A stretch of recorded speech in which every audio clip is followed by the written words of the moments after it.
एक बार परम पूज्य गुरुदेव वंदे ने माता जी को सभी ऋषि देवताओं को गायत्री मंत्र के द्वारा नमन वंदन करते हैं। ओम भूर्भुवः स्वः तत्सवितुर्वरेण्यं भर्गो देवस्य धीमहि धियो यो नः प्रचोदयात्। आप सभी को प्रणाम। तो हम लोग गायत्री स्मृति की चर्चा कर रहे थे, गायत्री स्मृति पर स्वाध्याय कर रहे थे, मनन चिंतन कर रहे थे। तो गायत्री स्मृति एक जीवन की आचार संहिता है। गायत्री उपासक, गायत्री साधक के जीवन की आचार संहिता है। अगर हमें यह देखना है कि हम किस आदर्श के अनुरूप अपना जीवन जिए, तो गायत्री स्मृति के में दिए गए गायत्री मंत्र के एक-एक अक्षर को अपने जीवन में आदर्श रूप में उतारा जा सकता है। और एक भी अक्षर अगर जीवन में उतर गया, एक भी अक्षर की अगर सिद्धि हो जाती है, तो गायत्री महाविज्ञान में ये कहा गया है कि कोई भी गायत्री मंत्र के एक भी अक्षर को सिद्ध कर लेता है, तो उसकी तुलना देवताओं से होने लगती है। तो इतनी बड़ी महिमा गायत्री स्मृति की इसमें बताई गई है। गायत्री स्मृति में हम लोग जो है पिछले स्वाध्याय की कक्षा में हम लोग ये चर्चा कर चुके थे कि इसमें ओम भूर्भुवः स्वः, ये तीनों लोकों में, भूर्भुवः स्वः तीनों लोकों में ये जो है ओम परमात्मा ही विद्यमान है। और हर एक कण कण में जो परमात्म सत्ता को व्याप्त देख लेता है, जो इस तत्व ज्ञान को समझ लेता है, वही वास्तव में बुद्धिमान व्यक्ति है, वही वास्तव में तत्ववेता है। और फिर हम लोगों ने इसमें ब्राह्मणत्व की चर्चा की थी। गायत्री का जो त शब्द है, वो ब्राह्मणत्व की व्याख्या करता है। तो सच्चा ब्राह्मण वही है जो अपने तपोबल के द्वारा, पहले तत्वदर्शी ब्राह्मण के बारे में बात कही है, जो तत्व ज्ञाता हो और तत्व को जानने के बाद में अपने आत्मबल के द्वारा, अपनी तपश्चर्या के द्वारा संसार में व्याप्त अज्ञान को दूर करे। और यही ब्राह्मणत्व का कर्तव्य है। जब जब इस संसार में ब्राह्मण जीवित रहा है, जब जब इस देश में ब्राह्मण जीवित रहा है, तो इस देश की संस्कृति ने बहुत बहुत प्रगति की है। इस देश की संस्कृति जो अपने चरम सीमा पे रही और भारत जो है कभी जगत गुरु रहा था। लेकिन जिस तरीके से ब्राह्मण अपने ब्राह्मणत्व से गिर गया, अब इसमें युग ऋषि ने ये कहा है कि ब्राह्मण चाहे किसी भी कुल में हो सकता है, किसी भी वर्ण में हो सकता है। ब्राह्मणत्व एक गुण है, ब्राह्मणत्व एक ब्रह्म ज्ञान की पदवी है। जो मनुष्य तपश्चर्या में निरंतर निरंतर निरत रहकर जो व्यक्ति तत्व ज्ञान को प्राप्त करता है और फिर उस तत्व ज्ञान के द्वारा अज्ञान और अज्ञान के अंधकार को संसार में से दूर करता है, वही सच्चा ब्राह्मण है। और ये ब्राह्मण किसी कुल में भी हो सकता है।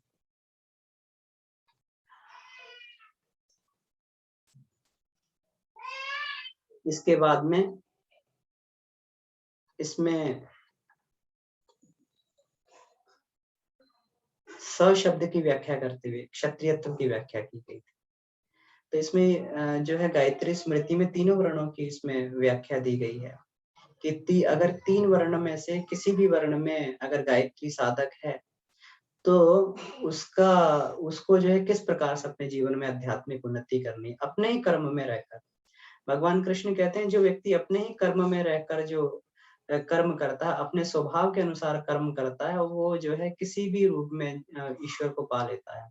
और जिसका स्वभाव वो नहीं है और वो बनावटी स्वभाव बनाकर वो कर्म करने का प्रयास करता है, तो वह व्यक्ति अपने जीवन में जो है कोई सफलता को अर्जित नहीं कर सकता, अपने लक्ष्य को प्राप्त नहीं कर सकता। तो इसमें स शब्द की व्याख्या करते हुए क्षत्रियत्व की व्याख्या की गई है कि क्षत्रिय व्यक्ति को जो है अज्ञान और अनीति द्वारा जो इसमें अनीति और अभाव जन्य जो इसमें कष्ट हैं, वो उसको अपनी सत्ता से, अपनी शक्ति से, अर्जित की हुई शक्ति से उसको दूर करना चाहिए और कहीं पे भी उसको अपने सत्ता का घमंड नहीं होना चाहिए। वि शब्द की आज जो है इसमें हम लोग चर्चा करने जा रहे हैं। वि शब्द जो है वास्तव में वैश्य वर्ण की चर्चा की गई है। वित्त शक्त्या तु कर्तव्या उचित भाव, वित्त शक्त्या तु कर्तव्या उचित अभाव पूर्त्या न तु तया शक्त्या दर्पोदत्त प्रदर्शनम। तो इसमें जो है ये जो व्याख्या करता है ये वि शब्द है। वि शब्द कहता है कि जिनके पास भी धन की शक्ति है, जिनके पास भी धन की शक्ति है, उसको उस धन को अपने उचित अभावों को और संसार के अभावों की पूर्ति में लगाना चाहिए। लेकिन उस धन का कभी भी जो है अहंकार, घमंड प्रदर्शन में उसका उपयोग नहीं करना चाहिए। गायत्री का वि शब्द ये बताता है। अब इसकी विस्तृत व्याख्या जो है इसमें गुरुदेव ने धन का सदुपयोग नामक पुस्तक है, उसमें इसकी विस्तृत व्याख्या की गई है। गायत्री स्मृति के ऊपर जो है गायत्री के 24 शब्दों के ऊपर जो ये 24 पुस्तकें लिखी गई हैं, ये सारी की सारी जो है इसी का विस्तार है। ये गायत्री स्मृति का ही विस्तार है। तो इसमें ये कहा गया है कि इसमें व्यक्ति को उतना धन, क्योंकि ये धन भी जो है ये भी गायत्री का ही प्रतीक है। गायत्री के तीनों, गायत्री जो है त्रिपदा है, उसके 3 रूप हैं। शक्ति भी उसका रूप है, जो है सद्ज्ञान भी उसका रूप है और सांसारिक संसाधन भी उसका स्वरूप है। तो ये गायत्री उपासक जो है ये 3 डायमेंशन की प्रगति अपने जीवन में करता है। उसके पास धन का भी अभाव नहीं होता, उसके पास शक्ति का अभाव भी नहीं होता और उसके पास में जो है विवेक और ज्ञान का अभाव भी नहीं होता है। तो इसमें ये कहा गया है कि जिनके पास भी धन है, उनको उनको जो है धन का उनको धन का, प्रत्येक व्यक्ति को धन का पहले तो अर्जन करना चाहिए और अर्जन करने के बाद में जो भी धन है वो अपनी आत्मिक शारीरिक प्रगति में उसको लगाना चाहिए, अपने परिवार की व्यवस्थाओं को बनाने के लिए लगाना चाहिए, ना कि उसको जो है इसमें दर्प में और घमंड में खर्च करना चाहिए। एक बड़ी ही सुंदर बात कहा गया है, लोग इसे समझते हैं। आज संसार में एक एक ये बात जो है सबके मन में ये घर कर गई है कि बहुत अधिक पैसा हो तो बहुत अधिक सुख व्यक्ति को मिलेगा। तो व्यक्ति अपने कहते हैं हम अपने फ्यूचर को सिक्योर करने के लिए लोग म्यूचुअल फंड में इन्वेस्ट करते हैं, लोग जो है तरह-तरह के उसमें इन्वेस्टमेंट करते हैं। तो ये अच्छी बात है, बचत करनी चाहिए, लेकिन अपनी सारी की सारी क्षमताओं को निचोड़ कर जो है वो केवल और केवल धन प्राप्ति के लिए, केवल इस भाव से कि हम जो है आगे जाके हमारा जीवन सुखमय हो। तो ये जो है ये इसमें ये बात ये जो है इसको मूर्खतापूर्ण बोला गया है। क्यों? क्योंकि व्यक्ति जो है कभी भी धन जो है व्यक्ति को सुख नहीं दे सकता। सुख देगा तो उसके पुण्य कर्म देंगे, सुख देगा तो उसकी आत्मिक स्थिति सुख देगी। धन हमें क्या देता है? धन हमें खर्च करने की स्वतंत्रता दे सकता है। हम तरह-तरह के संसाधनों का हम लोग जो है तरह-तरह के संसाधनों को अपने जीवन में खरीद सकते हैं, उनकी व्यवस्था बना सकते हैं। लेकिन हमने देखा है कि कोई भी चीज़ जो है, कोई भी भौतिक वस्तु, कोई भी सांसारिक वस्तु कुछ क्षणिक आनंद तो हमें देती है, लेकिन उसके बाद जो है उसकी उससे भी जो है ये आनंद खत्म हो जाता है, उससे भी जो है क्षणिक सुख खत्म हो जाता है और व्यक्ति पुनः उसी अवस्था में आ जाता है।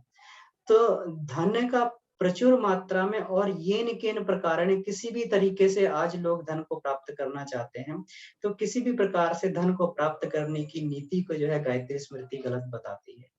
व्यक्ति को अपने परिश्रम से ही धन को अर्जित करना चाहिए और उस धन के अर्जित करने के बाद में भी उसको जो है अपने आत्मिक कल्याण, अपने शारीरिक कल्याण, अपने परिवार के कल्याण और उसको जो है फिर समाज के कल्याण में उसको निरंतर प्रयोग करते रहना चाहिए। तो वित्त जो लोग भी जो है वित्त शक्ति जिनके पास में है उनको जो है समाज के और अपने अभावों को पूर्ति में उनको लगाते रहना चाहिए।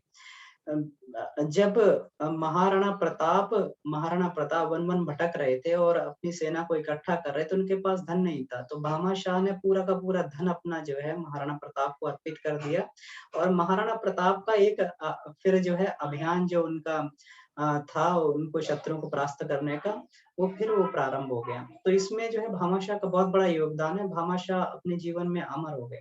तो व्यक्ति कोई भी किसी भी वर्ण में रहता हुआ, किसी भी कर्म को करता हुआ वो अपने जो है जीवन के अंतिम लक्ष्य को प्राप्त कर सकता है।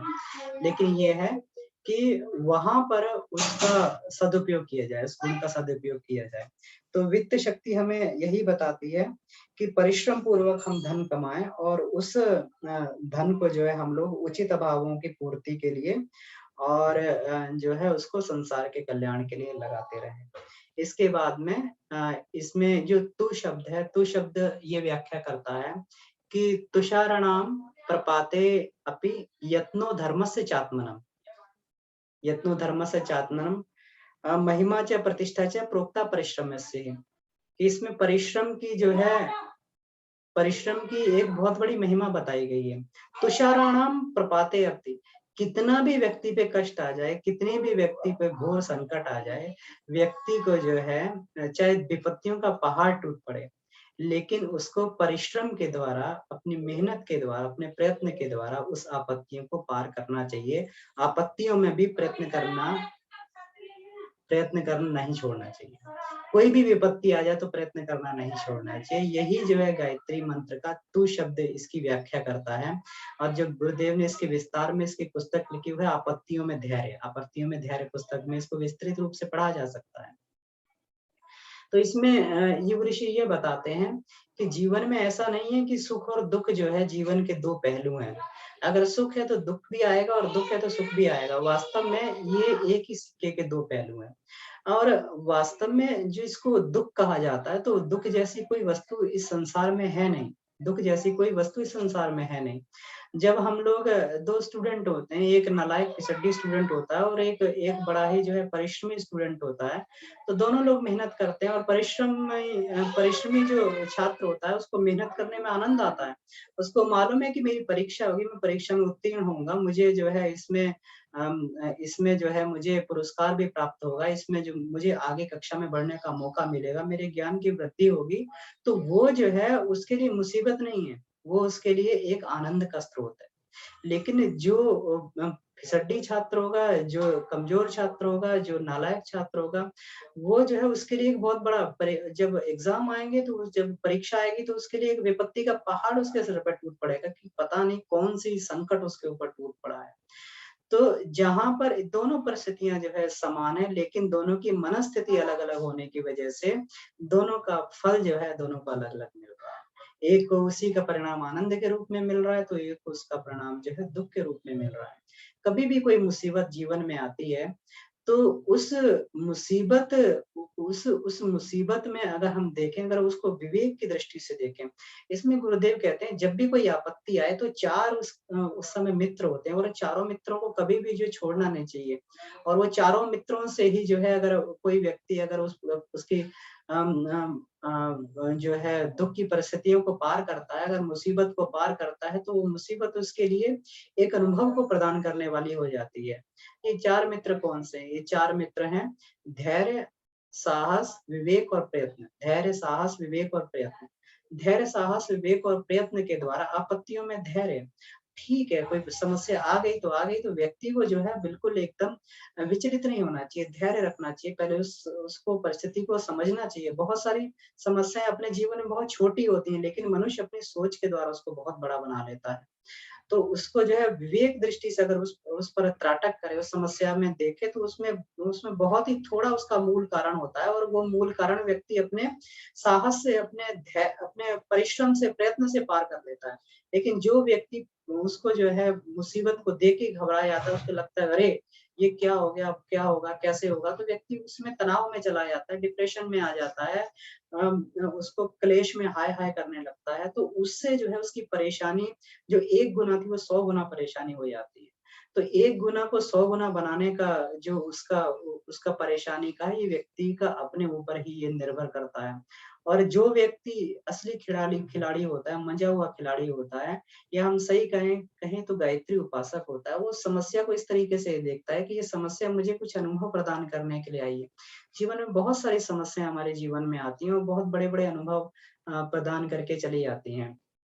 बहुत बड़े-बड़े जो है हमें सर्टिफ़िकेट देके चली जाती हैं। अब जब भी हम लोग जो है अपने ऑफ़िस में जाते हैं, कभी भी किसी नौकरी का इंटरव्यू देते हैं, तो वो ये नहीं पूछते कि आपकी क्वालिफ़िकेशन कितनी है। ठीक है, क्वालिफ़िकेशन है, सर्टिफ़िकेट है हमारे पास में, लेकिन आपका अनुभव कितना है? आपका अनुभव कितना, आपने कितना काम किया, और अनुभव के बल पर ही जो है आगे जीवन में प्रगति मिलती है, चाहे वो भौतिक जगत में हो, चाहे आध्यात्मिक जगत में हो। अगर हम किसी को आध्यात्मिक जगत की भी बात बताते हैं तो वो कहता है, वो व्यक्ति ये प्रश्न करता है कि अध्यात्म के सूत्रों से आपके जीवन में क्या परिवर्तन आया, आपका क्या अनुभव है, तो बताइए।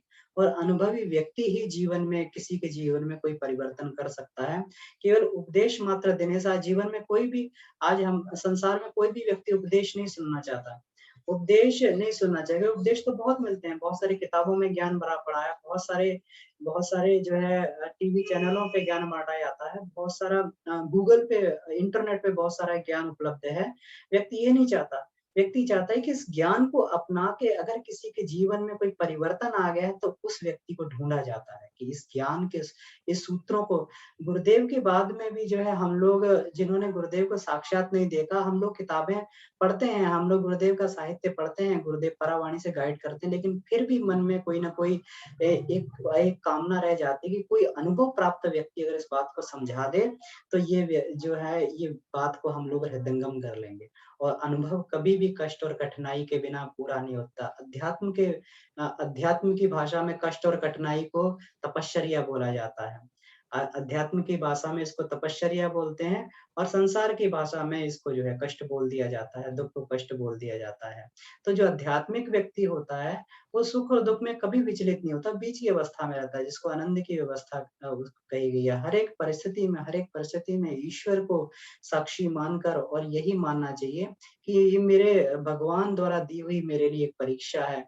एक ईश्वर द्वारा दी गई एक ऐसी व्यवस्था है जिसके द्वारा मुझे एक अनुभव मिलने वाला है।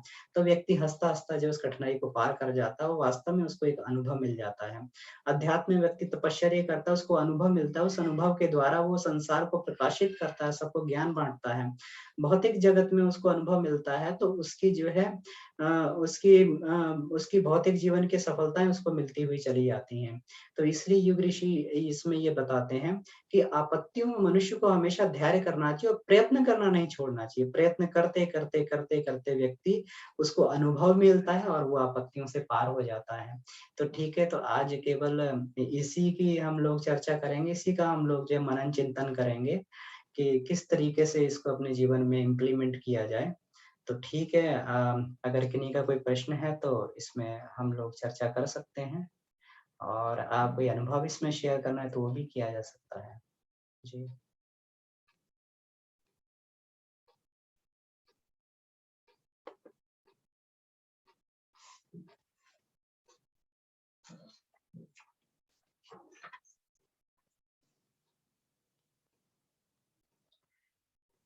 तो ठीक है, अगर किन्हीं का कोई प्रश्न नहीं है, अनुभव नहीं है, तो आज की क्लास को यहीं समाप्त किया करते हैं। आप सभी को बहुत-बहुत धन्यवाद, सभी को हृदय से प्रणाम। परम पूज्य गुरुदेव वंदनीय माता जी, सभी ऋषि सत्ताएँ इसी तरीके से हमें अपने जीवन में आगे बढ़ाते रहें, उनका आशीर्वाद हमें मिलता रहे, ऐसी भावना करते हुए शांति पाठ करते हैं। ओम